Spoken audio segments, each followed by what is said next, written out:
Good day, class. My name is Kasia Washington, and welcome to my graduate project of onboarding. Now, the definition of onboarding is the action or process of integrating a new employee into an organization. So it's really important that people are demonstrating a positive onboarding experience for their new employees.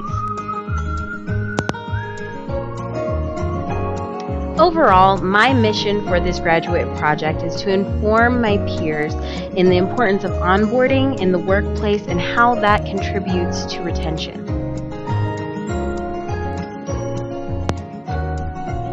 Again, welcome class as well as Professor Sanchez to my graduate project for Human Resources Management at Amberton University. Now, because I wanted to make this graduate project as informative as well as engaging as possible, I wanted to show both sides of an onboarding experience, both positive as well as not so positive side, so that you can see the difference that happens with employee retention. Meet Derek. He is a new employee who is super excited and eager to start a new position.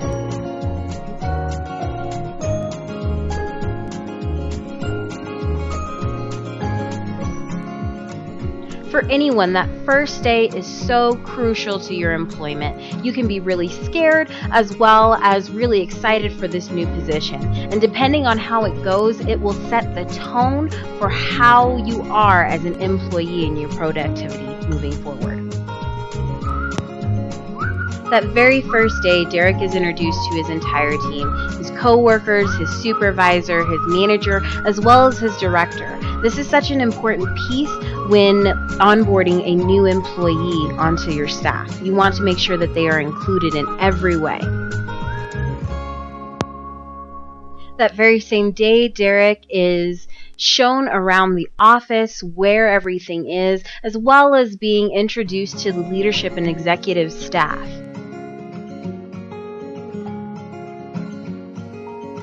To Derek now, the leadership and executive staff is not just a random picture on the wall of some bigwig that he will never meet. Instead, it's somebody that he's had a conversation with and who has welcomed him into the organization. Derek is then shown to his desk where it is a clean and organized area for him to actually do his work in.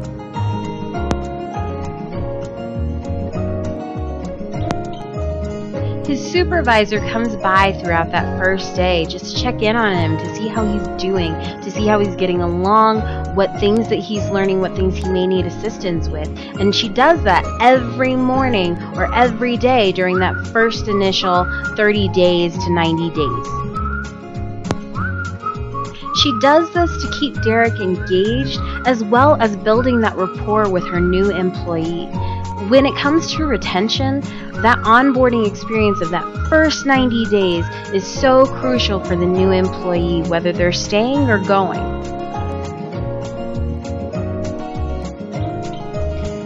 Derek is also taken out to lunch with his new coworkers, the people that he's going to be working alongside. He's building a rapport with them, and they're building a rapport with him so that he's more integrated, more engaged with his team that'll help him moving forward when it comes to retention in that onboarding process. Now it's time to meet another employee by the name of Susan. She is also starting her new position at the same company that Derek's starting. However, it's with a different team. Her onboarding experience is a little bit different than his, and we're going to kind of see how she's reacting to her team and her onboarding experience. Susan is just as eager, just as excited as Derek was to be starting this new position at this new organization.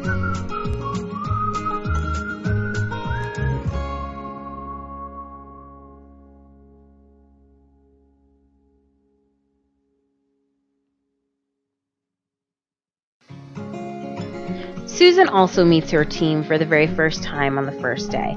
However, her manager and director are nowhere to be found. Instead, she is shown around by her co-worker who has only been there for a total of 6 months. Instead of being introduced to the leadership and the executive staff, she is shown to her desk, and that is all. She is met with a cluttered and frustrating workplace that isn't organized in the least, and she is frustrated and angry that she has to be in this type of position.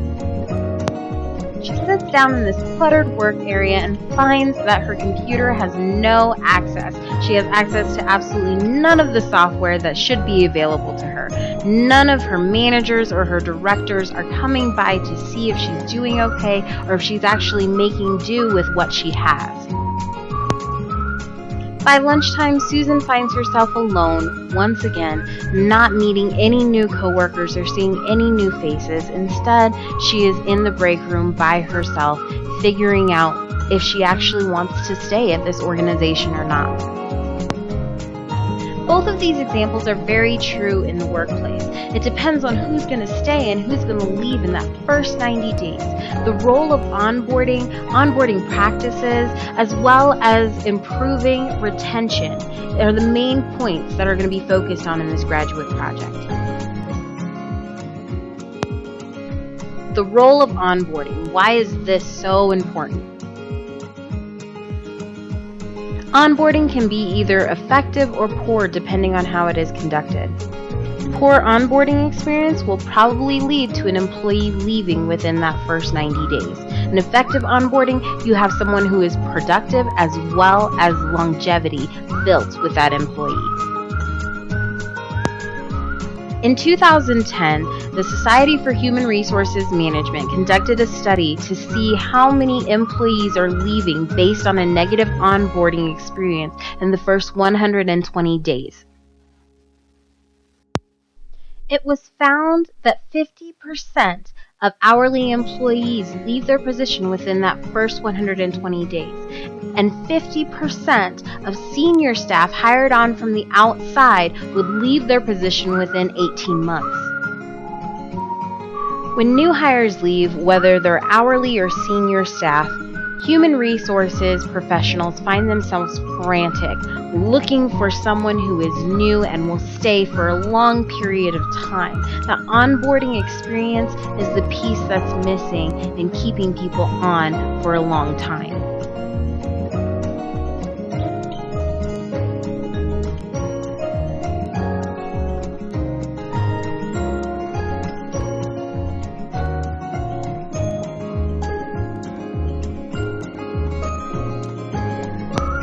The Chrono study aimed to discover what onboarding looked like to an hourly worker, as well as to compare employee perceptions of onboarding practices with supervisor perceptions and identify the best practices in both.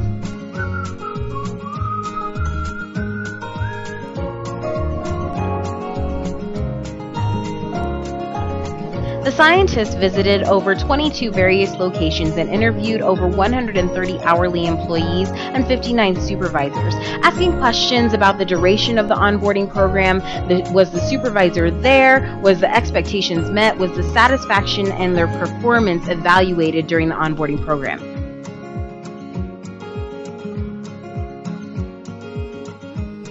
The study found that yes, there was an onboarding process in place. However, the activities that occurred were infrequent as well as not consistent across new hire experiences.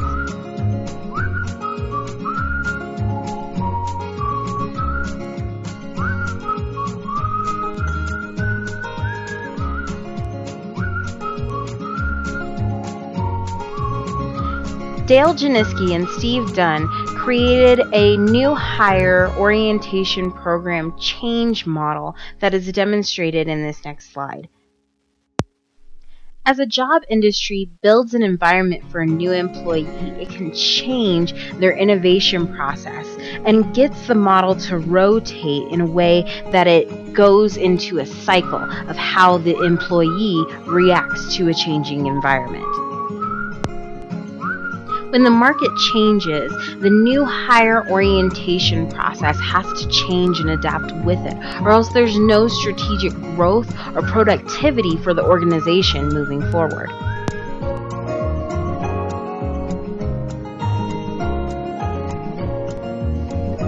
The process is not only important to those new staff coming aboard, it is in fact very important for the employers to be engaged with this new staff so that they are able to build that rapport and longevity with their new employees. Richard Fersman states that onboarding staff can eliminate a great deal of stress as a new hire learns the new culture, needs, and expectations of an organization.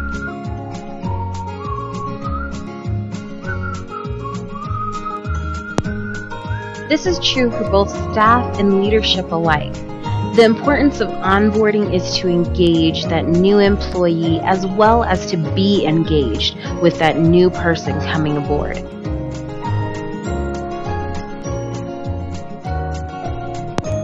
There's research shown that onboarding is essential when bringing on a new employee. But what are the best practices?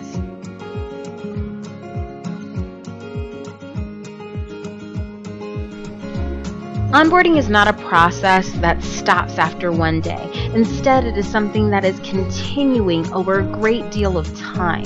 You don't want to just stop engaging your employee just because they got past their first 90 days. Instead, you want to keep them engaged for a long period of time.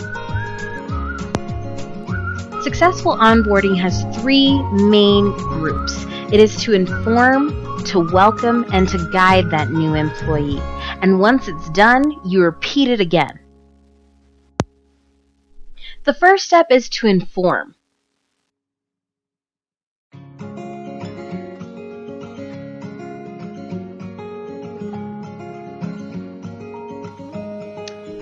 To inform is to give the new employee all of the materials, information, experiences, so that they're able to learn to be successful in this new environment that they've accepted into their lives. Communication is a subcategory of to informing the employee. It is important to create a dialogue that is a two-way street between the two parties. It cannot be one employee talking at the other. When there's not open communication involved, the new employee feels belittled or unheard by their new employer.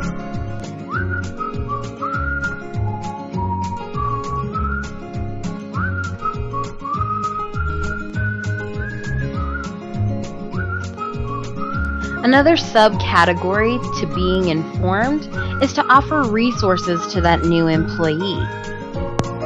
Resources capture practices beyond direct communication that make it available to the new employee to facilitate their own adjustment.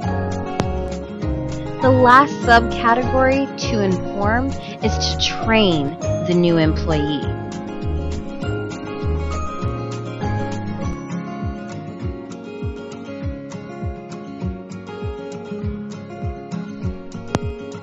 When training comes in, it encompasses a planned program aimed at facilitating a systematic acquisition of knowledge and skills a new employee may need to learn.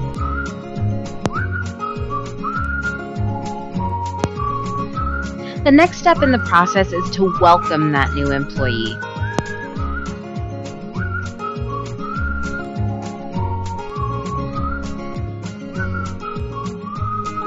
When a new employee is welcomed into an organization, it usually includes activities with the goal of celebrating that new employee. It can range from having knickknacks at their new desk to having their name on a board or having their picture in the newsletter.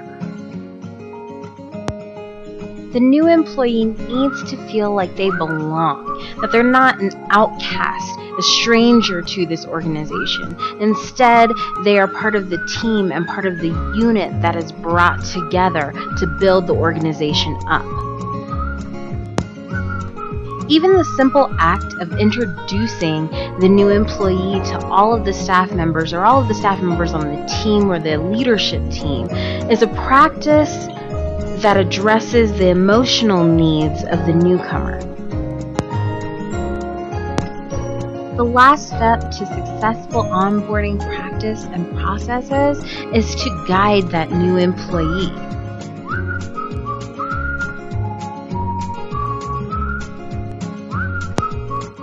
guide a new employee, it is to give them direct and active assistance.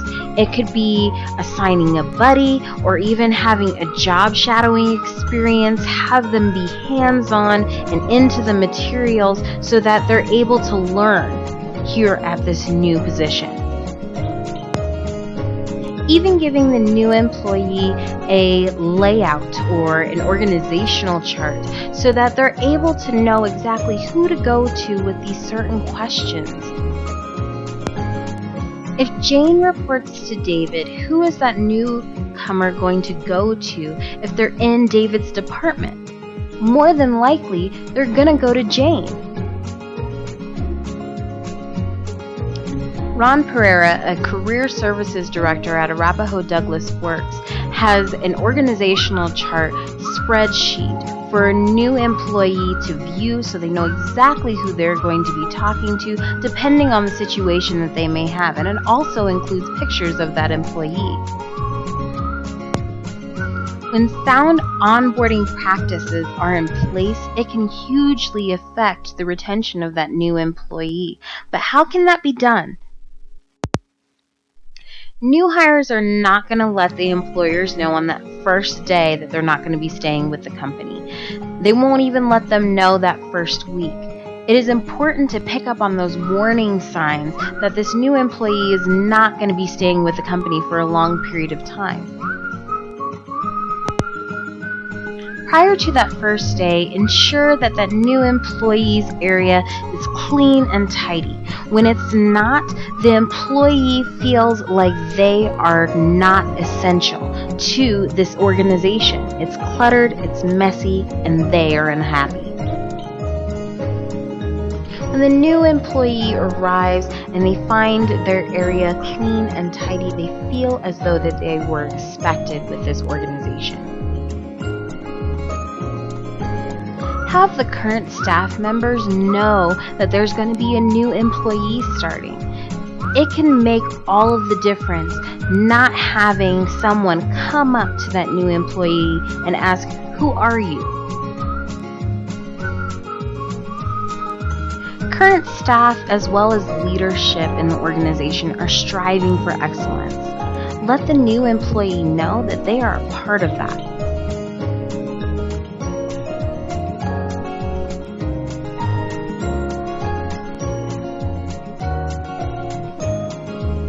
Onboarding and orientation are two separate things. Orientation is about describing the history and the mission and the vision and the values of the organization and teaching employees about the company rules, summarizing employee benefits, and things of that nature. Onboarding, however, is an approximately 90 to 120 day process of orientating and integrating new hires so that they can deliver results as efficiently, effectively, and energetically as possible.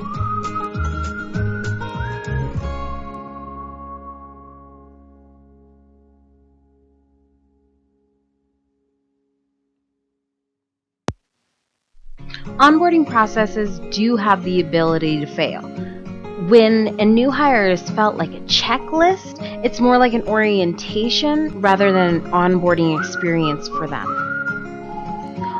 Onboarding can also fail when employers are giving the new employee too much information that they go into overload. It is important to make sure that less is more on that first day or that first time frame so that they're able to grow and develop on their own. When a manager acts as though they are not directly responsible for this new hire, an onboarding process can fail very quickly. The new employee feels like they're not valued, they're not important, and they're not a part of the team. According to Alexia Vernon, the number one mistake regarding onboarding is failing to engage employees on that first day, constantly talking about compliance and the numbers and the mission and the vision and the values of the organizations, and does not actually engage them. It's actually pushing them away. According to Ms. Vernon, the second onboarding mistake is failing to articulate clear responsibilities. There's a disconnect between the chief responsibilities listed in the job description and the repeated tasks every day. The last mistake that employers make when onboarding is failing to deliver feedback early and often. That 90-day time frame isn't the deadline for pushing all of that feedback on them. In fact, it's the time that you're able to receive feedback from them. There's always going to be limitations on what employers can do during onboarding process. We can't control how people react. We can't control the team and how they take in this new employee. That's not part of our job. Another limitation is having that perfect fit in our organization. HR does their absolute best to make sure that we're hiring people who are the best fit, who are going to be part of the team, the organization, and also part of the leadership team moving forward.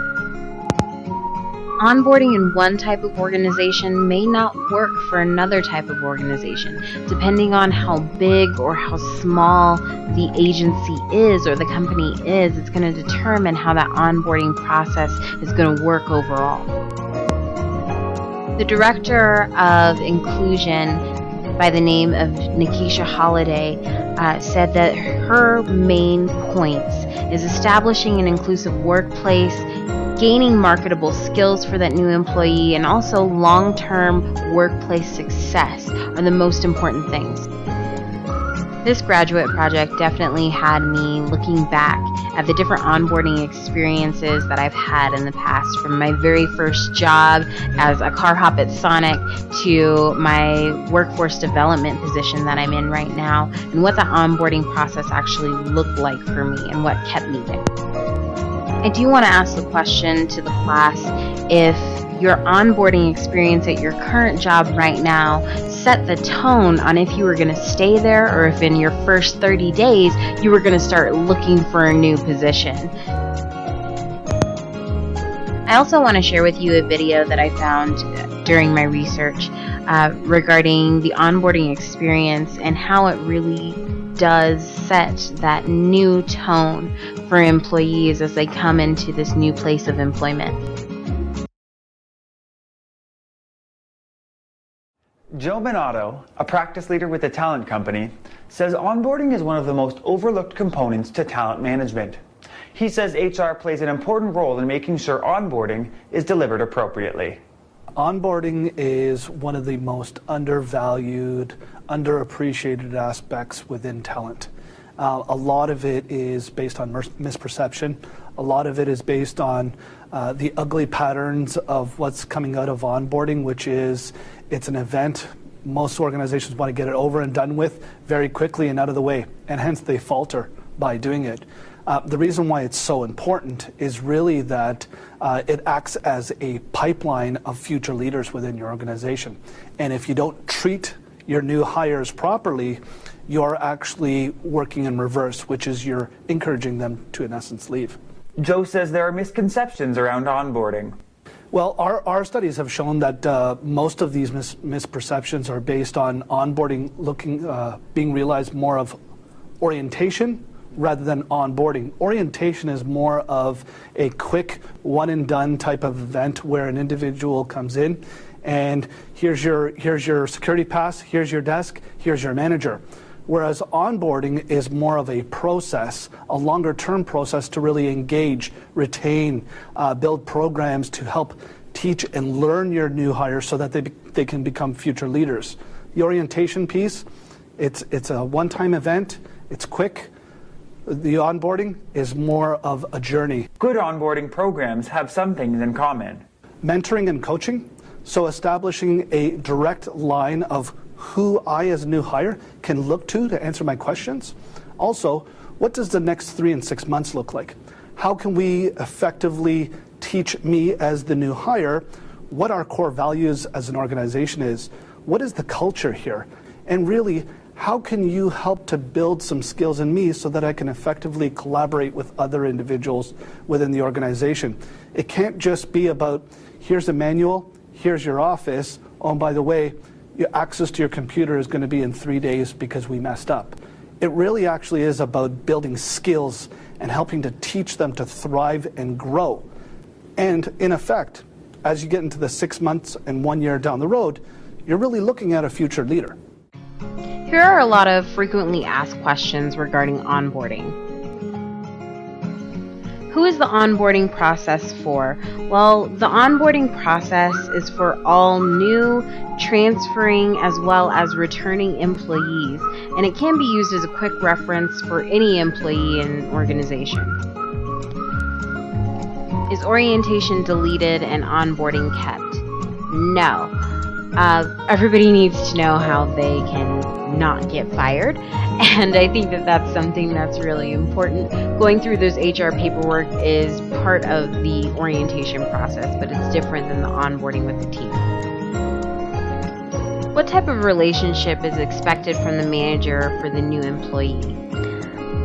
With this, every staff member has a different type of personality, a different type of learning style, and it's important for the employer as well as the employee to be adaptable to those types of different personalities. How do I build a rapport with a new employee? This is something that different people take different perspectives on. I think it's really important to have a conversation with them. It's not always about the company, the mission, the vision, the values, but more so about their interests and what they like. How to create clear job responsibilities for the new hire. That's more so about being as transparent as possible. Just letting them know exactly what it is that they need to know. Again, less is more with that onboarding process. How to get feedback on that onboarding process. There's various ways that you can do that. You can do one-on-ones. If you're doing a monthly, you can do 30-day, 60-day, and 90-day evaluations and performance and satisfaction surveys with them. You could also do it during team meetings if you wanted to do it that way. Some companies are actually looking at doing a new hire portal to add a warmer welcome, doing it through Halogen Recruiting and Onboarding, the Onboarding Express, Silk Road onboarding software. All of those are trying to provide a warmer welcome. Do you have an effective mentoring program? When looking at the mentoring program regarding onboarding, it's definitely important to include those new hires on a pathway to success. A mentor would be able to show them how to be a good leader. Is it important for the new hire to have easy access to the manager as they're going through their onboarding process? Absolutely. This is something that we need to take accountability for. We need to be readily available. We don't like interruptions, but we know that they're going to happen. We need to be able to let them know that. For those of us who hire, we need to realize that the onboarding experience is the honeymoon among strangers. It's a combination of high expectations and invisible agendas for that new employee, and we need to be aware of that. Here are my references that I used during my graduate research project for onboarding. Please let me know if you have any questions regarding these. I strongly encourage you guys to check some of these out. Some of them were more so of that personal conversation that I had, so that might be a little bit more difficult. I encourage all of you to look and evaluate your onboarding process. What exactly are you doing with your new hires? If you are a new hire at your organization, what did you like about it? What did you not like about it? Make sure that you're actually giving employers constructive feedback on what it is that they may need to change to engage you more. Thank you so much for joining me regarding this presentation on onboarding. Please feel free to reach out to me if you have any questions. Have a great day.